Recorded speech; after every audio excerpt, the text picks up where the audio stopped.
আসসালামু আলাইকুম, আমি টেকনিশিয়ান মোহাম্মদ মহসিন মজুমদার আকাশ। আমি আপনাদের মাঝে নিয়ে আসলাম ওপো A17কে ডেট প্রবলেম, সেট চালু হয় না, চার্জে বসালে চার্জ হয় না।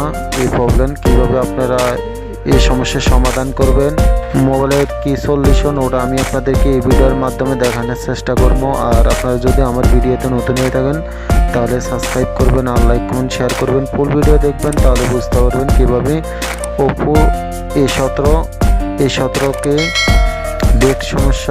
ডেট সলিউশন কি, ওটা আমি আপনাদেরকে এই ভিডিওর মাধ্যমে দেখানোর চেষ্টা করবো। আপনারা ফুল ভিডিও দেখবেন, তাহলে বুঝতে পারবেন। ফুল ভিডিও দেখতে থাকুন।